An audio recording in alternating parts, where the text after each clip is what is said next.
The initial thing was I was playing guitar along with, I had a laptop with the drum beats that I wrote, so I was playing along with it. Like the beats and the sequence and everything just wasn't as impactful. Every night it was the same. So I was in art school and I basically was like, okay, what about trying to make those drums live? So I was building sculpture at the time already, like big mechanical sculpture, like things that moved and welded and machined. So I decided that I would try to play the drums live. So I was tapping the guitar and decided I would make something that I could hit, or a lever. And so then I, made a drum machine that I slid with my right hand, and then everything fell into line after that. That's what I need to build. I need to build something like the machines that I use to make metal, I guess. Yeah.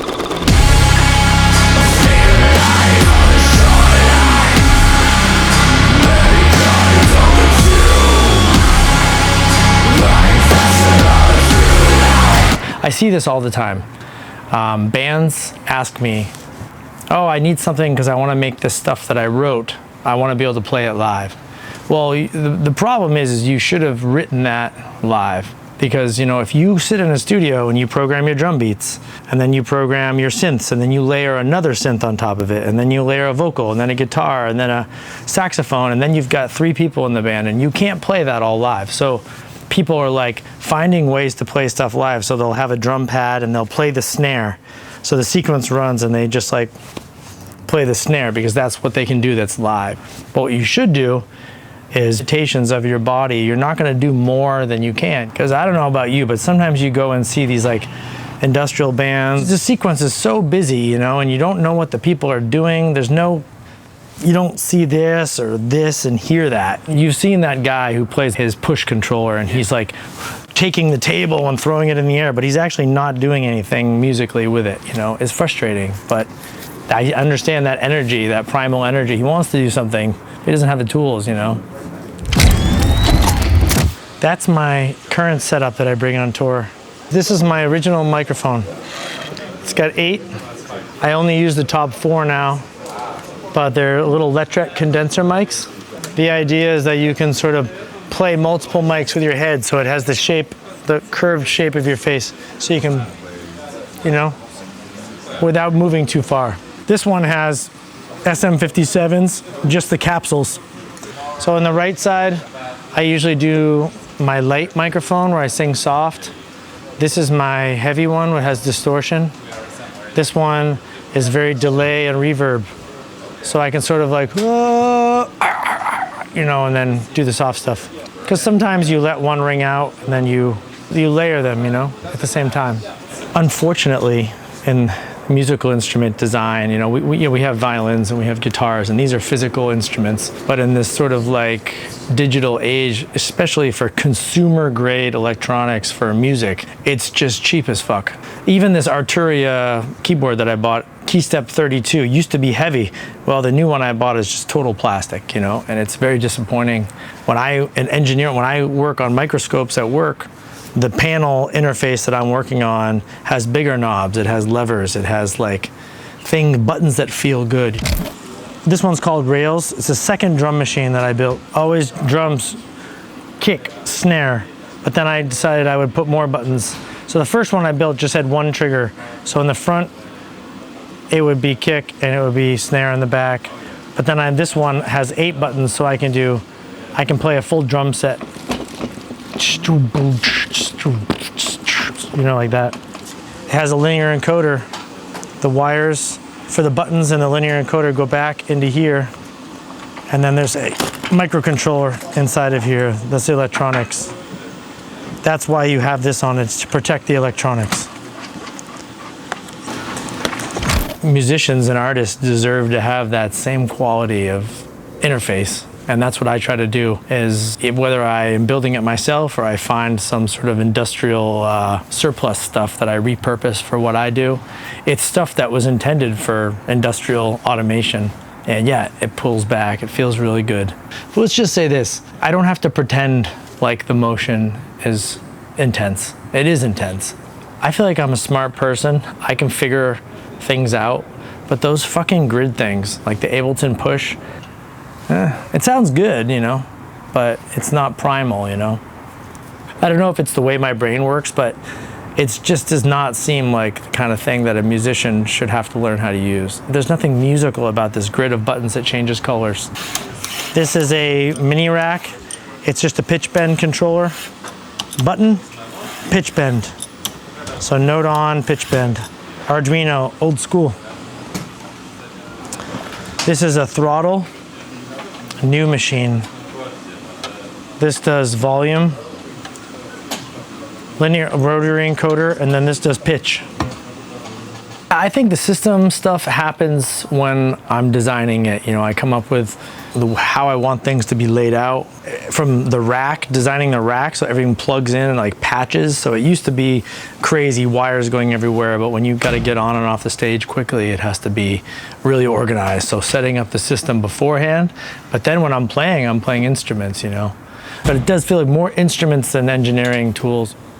This is a rotary, this is a disc. So this is basically a pitch bend. So the faster this goes, higher the pitch bend is. So I just use this as like a, here's another version of that same thing, but it snaps into place. Kind of like a rotary phone, those old phones. So you can switch like, chung, chung, chung, chung, chung, chung. The only thing is when I make stuff for myself, I don't have to be, I can be a little bit more loose and a little bit more artistic when I'm designing this stuff in CAD. It's working for me, so I don't have to think about this part going into a machine where there's collaborators and I really am on the line to make it fit.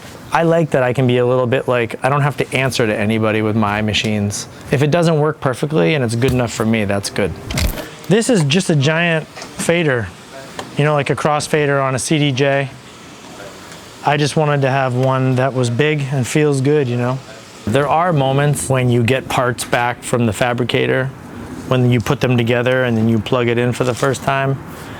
That is very satisfying, but it's also very frustrating, you know. Like things don't work and I have to ship it back, and designing the electronics and dealing with people and programming. Like I hate programming but I have to do it. The sound comes from my computer.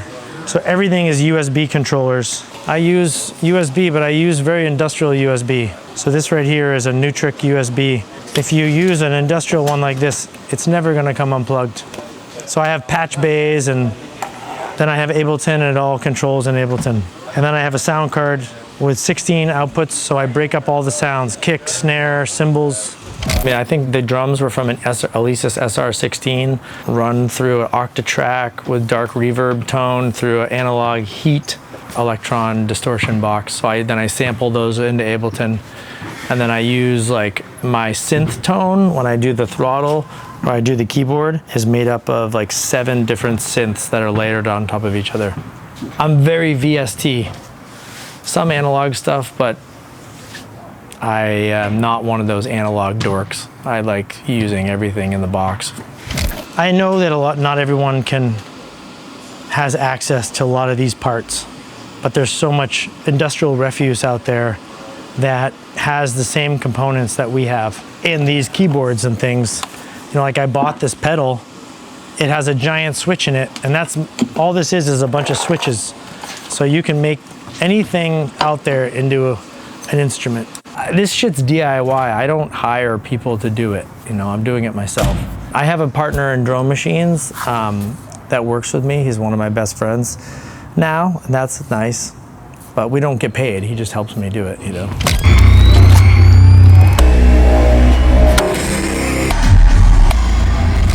I think too many people are afraid of having a bad night.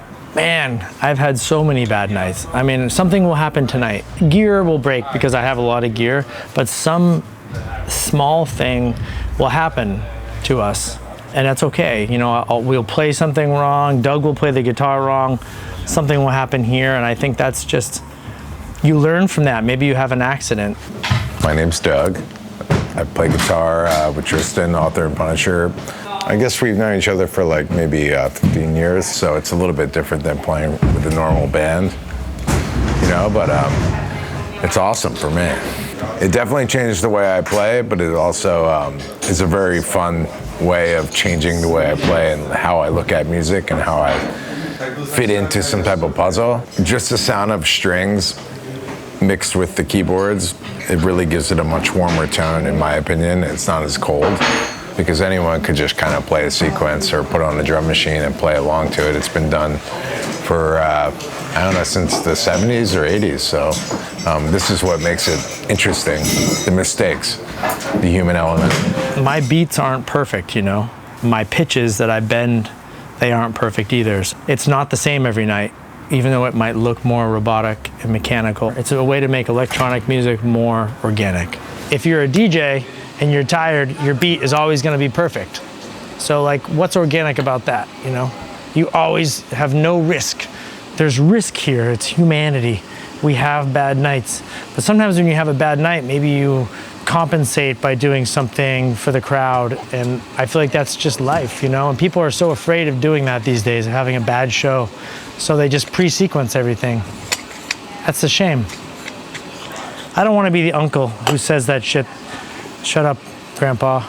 You could go to a show and you could listen to an album, and then there's no difference to that sometimes, and I think that what's the point? You just put the album on or go to a DJ night. But when you see a band and the mistakes are like, oh, that was different, or that was slower, or that was gnarlier because it was like a little bit off or whatever, I think that's the special part. This is a fader. I use this to set my in-ear levels. I don't use this for anything that anyone hears. But like, these types of things are not fun to play to make music. This is the size of my body, so this makes more sense. You know, when they make machines in factories, they're not like this, they're big, you know, big buttons.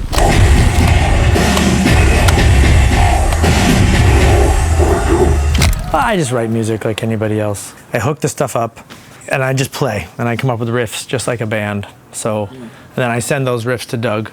The songs that I've written by just sitting on my laptop and programming a beat never end up being a song that I would ever play live. If you don't write it by playing it live, it never becomes one of your songs because it's not meant to be played live.